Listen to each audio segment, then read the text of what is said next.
Jim Messina here at Vintage Drum Stock once again. It's been quite a while since I put in a new entry, but you're not going to believe what I have to show you today. I'm here with a special guest down here in Florida, down by Clewiston, Florida. That's near Lake Okeechobee, okay?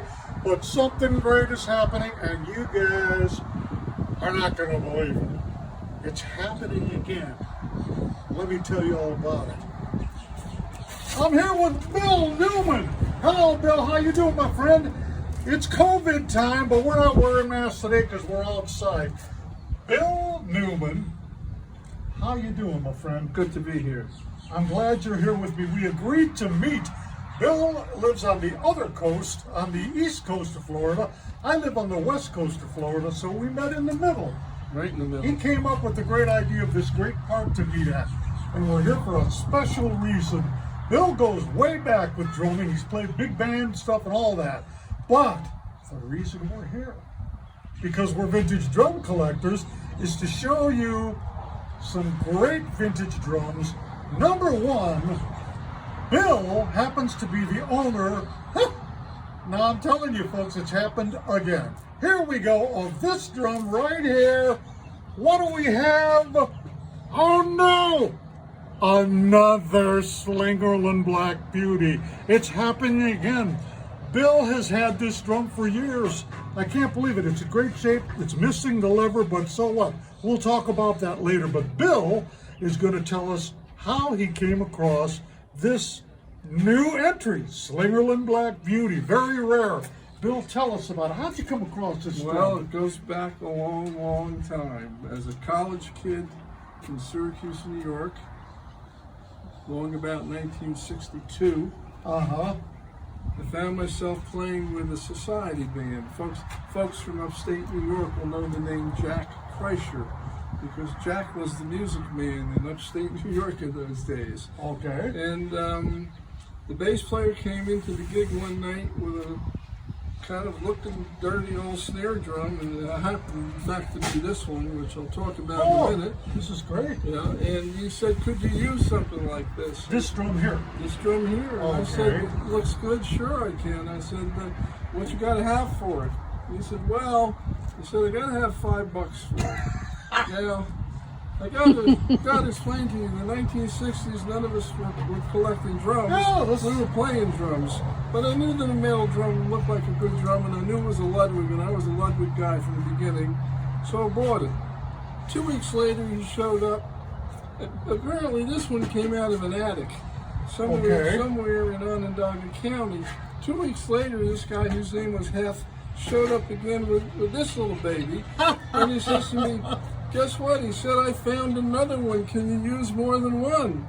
And I said, well, yeah. I said, I guess I can. Why not? What you got to have? He says, well, for this one, I got to have $10. He doubled his price in 2 weeks. So that's how I wound up with these. Then Unbelievable. I got to tell you the truth.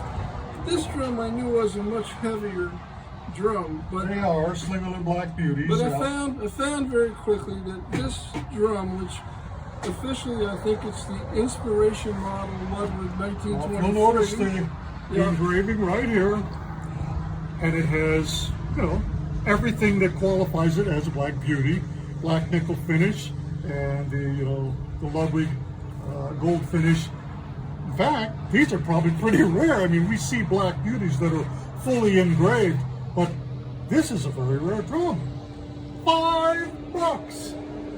And it became your go-to snare? Well, it paid for my college degree and more. Wow. Because I played it right up until I went to graduate school. And this drum is a pleasure to play.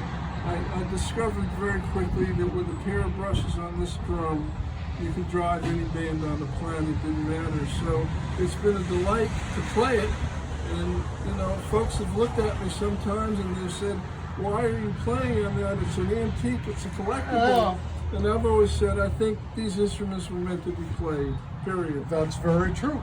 Of course, and the type of music that you were playing really lends itself to what this drum was meant to do. Yeah, it's crisp, it's got crack, but it's also got it also sings to you. Now this is funny, you know, we have an actual drummer here. Notice he's talking about it's crisp and the crack. And he's talking about the way it sounds, and I'm freaking out about the collectible. We've got 2 collectible drums here, and I'm sure all you collectors out there are just fainting because of what we have in front of us here, okay? And to tell you the truth, just before we started filming, we played these a little bit, and I'm telling you, now you all know that I have Slingerland Black Beauty number 14. I discovered 13, then I have 14 at home. This is, I guess, going to be number 16, but I never played mine at home, never did, still haven't. This drum, we played it a little bit, and I'm going to show you. It's funny because Bill, he looks at these drums as, you know, players. I want to play them. But us as collectors, we just take it easy, you know, don't watch it. But I never knew. Now, I don't know how good they're going to sound outside here. We've got traffic noise and all that, but I can't believe the sensitivity, you know, the center. It's almost like it has a muffler in it, but it does not. They weren't made with mufflers. But it's really, now here's the outer edge.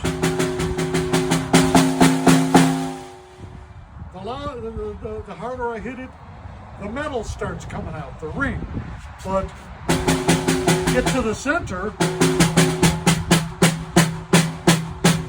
the ring disappears just like it's supposed to, but it's really obvious on this drum. I can't believe I'm playing a Slingerland Black Beauty.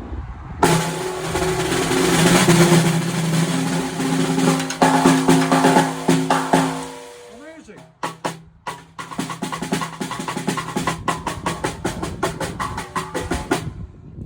And let's see this one here. I don't understand. Huh? Bring this one up. Ah. Yeah, we're going to put this, now let's hear this Ludwig. See, now we've got 2 different companies here. We've got Ludwig and we've got Slingerland. All right, now let's get this thing lined up here.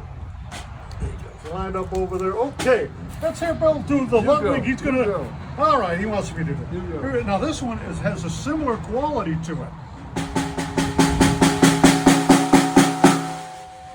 Hear the ringing of that great shell? As you get in the center, very sensitive.